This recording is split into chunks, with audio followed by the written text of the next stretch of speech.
Good morning, class 8. As many of you requested me to make a video because few of you were unable to join the class as they were not having the cell phones or maybe because of the network issue, and as the chapter was important, so I am here with the video of the chapter When People Rebel 1857 and After. Right. So as you have seen in the previous chapter, just a second. So as you have seen in the previous chapter also, the Britishers, how they came to India and how they affected the lives of different people, right? How East India Company, how the Britishers came to India in the form of East India Company, and the effect they had on different people, king, queens, peasant, landlords, tribal, soldiers were all affected by the Britishers in different ways, right? All the people were very much affected, मतलब with the one or the another reason. अगर तुम लोगों को peasants का याद हो, जो हम लोगों ने इससे प्रीवियस वाले चैप्टर में पढ़ा था, तो उसमें क्या था कि कैसे उन लोगों से अलग अलग बेसिस पे वो लोग टैक्सेस कलेक्ट करते थे, रेवेन्यू कलेक्ट करते थे, चार्जेस लेते थे अपने अलग अलग, परमानेंट सेटलमेंट, महलवार सेटलमेंट, है ना। सो अब क्या होता है, अगर कहीं ना कहीं आप एक किसी सोसाइटी को ज़्यादा सप्रेस करोगे तो क्या होगा, वो कभी ना कभी तो रिबेल करेगा ही करेगा। कब तक सहन, बोलते ना सहन करने की भी क्षमता होती है। तो जब हर सोसाइटी पे वो लोग अफेक्ट करने लगे थे और उनका खाली एक मोटिव था, अपना फ़ायदा। They were never there for the Indians. They were never doing anything for the betterment of Indians. अपना फ़ायदा ढूंढना था। ऑल तो हम लोगों ने उनसे बहुत कुछ फ़ायदे अपने वे में ले लिए थे because we are Indians, right. जैसे वो अभी हम लोग पढ़ेंगे आने वाले चैप्टर्स में। But now let's see how the first of all nawabs पे उनका कैसे फ़र्क पड़ा था ब्रिटिशर्स का।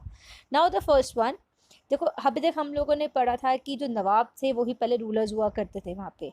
But in the mid of 18th century nawabs and rajas had seen the power eroded, इनकी पावर लॉस्ट होने लगी, इनकी पावर ख़त्म होने लगी। ठीक है, slowly and gradually they had gradually lost the authorities and honour, जो उनकी अथॉरिटी थी, जो उनके ऑनर्स थे, वो सब उनसे ले गए थे। इवन उनकी जगह भी, रहने वाली भी उनको कहीं ना कहीं शिफ्ट करवा दी गई थी। जो भी फ्रीडम था रूलर्स का पहले के टाइम पे, आपको रिमेंबर प्रिंसली स्टेट कैसे वो एनेक्स कर रहे थे, जहाँ उनका मन था वो एनेक्स कर रहे थे, अलग अलग रूल्स। हम चैप्टर 2 में पढ़ चुके हैं, subsidiary alliance, doctrine of alliance, कैसे वो अपने आप को ही अपना पूरा का पूरा एनेक्स किए जा रहे थे बिना कुछ उसमें। Armed forces were disband and their revenues and territories were taken away by stages. अगर तुम्हें ध्यान हो, सब्सिडरी लाइसेंस में क्या था कि कोई भी, अब वो लोग कोई भी जो राजा लोग थे वो अपनी मिलिट्री फोर्सेस नहीं रखेंगे, उनको फोर्सेस प्रोवाइड किया जाएगा by the way of company only, and in return they have to pay subsidiary forces, और जो नहीं देगा तो उसकी टेरिटरी ले ली जाएगी, है ना।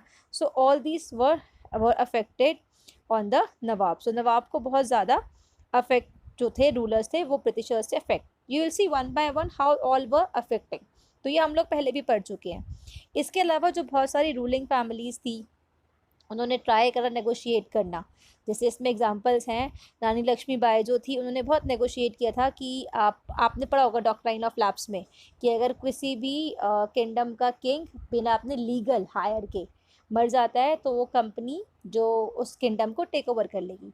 तो रानी लक्ष्मीबाई ने क्या किया था, बहुत नेगोशिएट करा, बहुत बात करने की कोशिश करी, क्योंकि वो चाहती थी कि जो उनका अडॉप्टेड सन है वो ही इनका हायर बने जब उनकी हस्बैंड की डेथ हो जाए। बट वो सुनेंगे, उनको तो अपना फ़ायदा देखना है, तो वो भी नहीं सुना। ठीक है, ऐसी एक और केस हुआ था पेशवा बाजीराव सेकंड का। उन्होंने ये प्ली की थी कि जो उनकी जो फादर्स की पेंशन है वो उनको मिले जब वो मर जाएं, है ना। But when they letter diet, but ऐसा कुछ था ही नहीं, बाद में मैंने कोई पेंशन भी नहीं मिली उनको। तो ऐसे स्टेजेस पे कर करके वो नवाब को, रूलर्स की लाइफ को अफेक्ट करना शुरू हो गए थे। और क्या किया था इन लोगों ने इनके साथ, यहीं पर ही आ जाएगा। 1801 में subsidiary alliances, if you remember, Awadh was the first last to be imposed. Awadh है ना, तो ध्यान होगा आखिरी था जिसको इन्होंने एनेक्स किया था bye the way of subsidiary alliances. पहले इन्होंने 1801 में क्या करा, अवध को अपने अंडर में ले लिया, और फिर 1856 में जाके बोलते हैं कि जो अवध है हमें उसको पूरा पूरा कंट्रोल करना पड़ेगा, क्योंकि वहाँ पे मिस गवर्नमेंट है। अपने अकॉर्डिंगली वो कुछ भी कर रहे थे वहाँ पे। ठीक है, ये तो उन लोगों ने रूलर्स के ऊपर इन लोगों ने क्या किया था, पूरा पूरा दिखाया था, मतलब कंट्रोल, या उन बोलते ना उनको एक तरीके से उन पर भी दबाव डाला, या उनको भी टॉर्चर करना शुरू किया, नवाब और रूलर्स को भी। अब उसके बाद क्या था कि कंपनी ना कहीं उनके मन में ये आ रहा था कि ब्रिटिशर्स से पहले जो, अगर तुम्हें ध्यान हो, क्लास 7th में पढ़ चुके हो, जो रूल था वो मुगल डायनेस्टीज का था, है ना। तो अब कंपनी कहीं ना कहीं ये प्लान कर रही थी कि क्यों ना हम लोग अब इस मुगल डायनेस्टी को एंड में ले आए, इसे ख़त्म कर दें। तो उन लोगों ने क्या शुरू करा, कैसे शुरू करा डायनेस्टी को एंड पे लेके आने के लिए?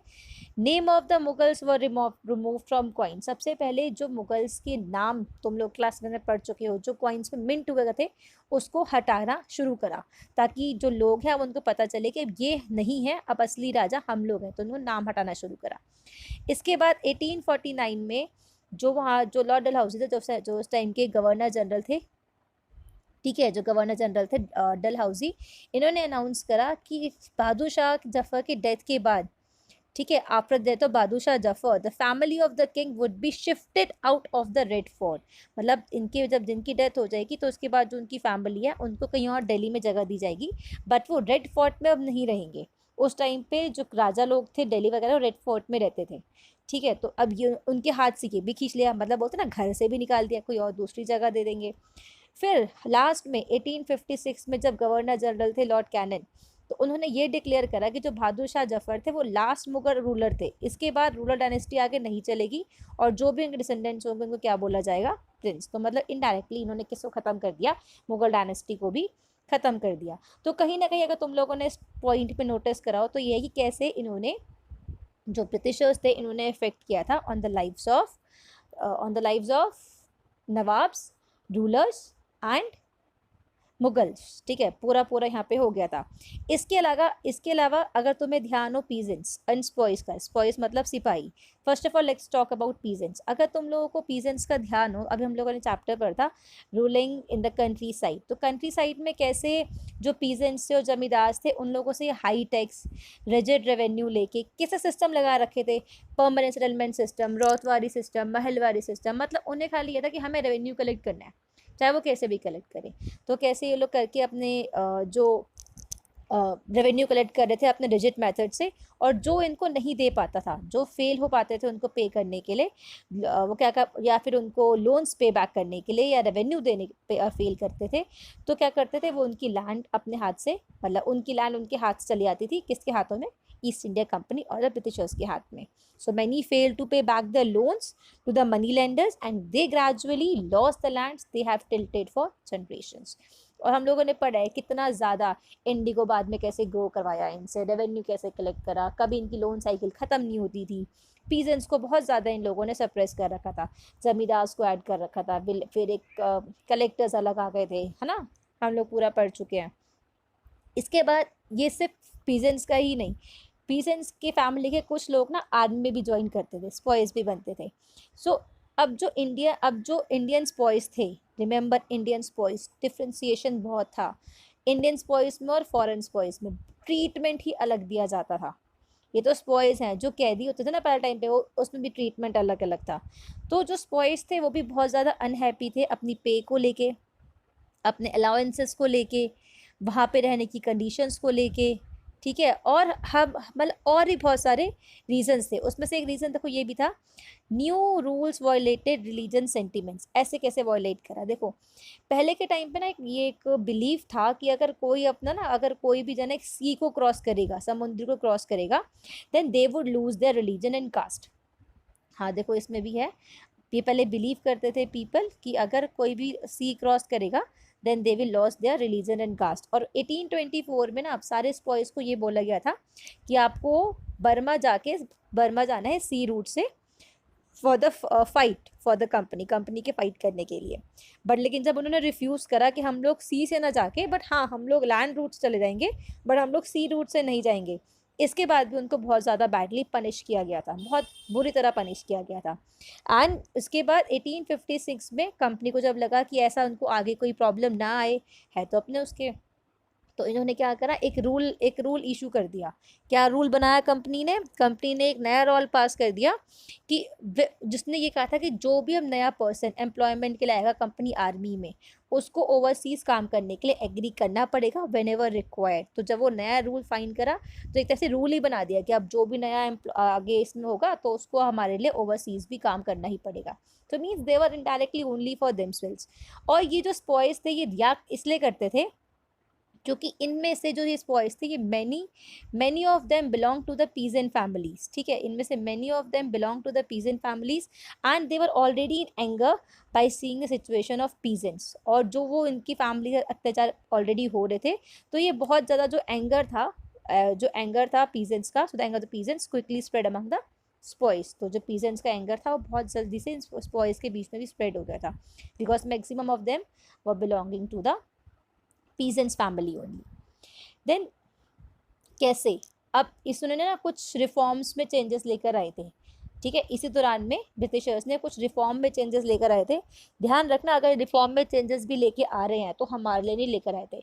इनका ये था कि अगर इनको हम थोड़ा सिविलाइज कर देंगे, ब्रिटिशर सोचते थे कि इंडियंस है बहुत अनसिविलाइज्ड हैं, ये इनकी सोच थी, ठीक है, तो ये क्या सोचते थे, अगर इनको थोड़ा सिविलाइज कर देंगे तो शायद इनको हम अच्छे से हैंडल कर सकते हैं, या इनको अच्छे से हम लोग मैनेज कर सकते हैं through the way of rules. तो इन लोगों ने कैसे कैसे शुरू करा। सबसे पहले तो इन लोगों ने sati system, I hope you all know sati system. If you don't know then let me know, otherwise sati system क्या होता है मैं चलो बता ही देती हूँ। जिसमें आपने देखा होगा, अगर पहले के टाइम पे एक प्रथा थी, अगर किसी भी वुमेन का हस्बैंड उससे पहले मर जाता है तो उसके फ्यूनरल पे उनको जिंदा जलना पड़ता है ना, तो it was Sati system that was taking place in India earlier. तो उसको रोका और विडो की रीमैरिजेस को उन्होंने एनकरेज करा, ठीक है। इसके बारे में भी आप पढ़ोगे, आई थिंक चैप्टर नंबर 9 में हम लोग पढ़ेंगे, चैप्टर नंबर 9, और मतलब पार्ट 2 में है, that we will study later on about the complete detail reforms that took place in India. इसके अलावा इन्होंने इंग्लिश एजुकेशन को प्रमोट करा, ठीक है, English language education was actively promoted by the Britishers. Then after 1830, the company allowed Christian missionaries to function freely in its domain and even the land and even own land and property। मतलब इसके बाद क्या था कि इन लोगों को freely काम करने बोला, इनको लैंड कि आप यहाँ पे आके हमारे इंडिया में आके लैंड भी ओन कर सकते हो और काम भी कर सकते हो। और इस काम को बढ़ाने के लिए 1850 में एक नया लॉ पास कर दिया कि a new law was pass to make conversion to Christianity easy, ताकि लोग इजीली क्रिश्चियंस में कन्वर्ट होते रहे, उसको ईजी के लिए क्या लॉ पास करा, this law allowed an Indian who had converted to Christianity to inherit the property of their ancestors. Means Indian converted to Christianity could inherit the land which actually belongs to their ancestors.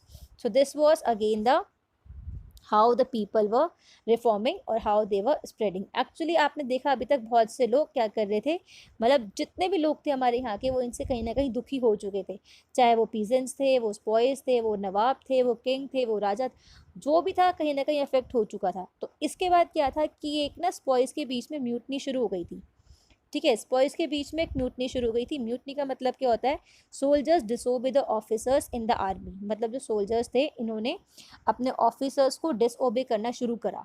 और अगर तुम्हें ध्यान हो, जो revolt हुआ था 1857 का, वो कहीं ना कहीं इसी के दौरान शुरू हुआ था, जिसको हम लोग कवर करेंगे नेक्स्ट लेक्चर में, ठीक है। और अगर आप लोगों को ये वीडियो से कुछ भी अच्छा समझ में आया, फ़ायदा हुआ या कोई डाउट है, so let me know in the comment section below, and if you want to me record such videos in future also, because those who are unable to connect या वो लेट ज्वाइन करते हैं तब तक आधी class निकल चुकी होती है बिकॉज फ़ोन नहीं था या नेटवर्क नहीं थे, so let me know that also, I will be making the videos in future also for you all, and do make sure you comment in the comments, you comment your doubts in the comment section, ठीक है, and if you understand then give me a thumbs up also.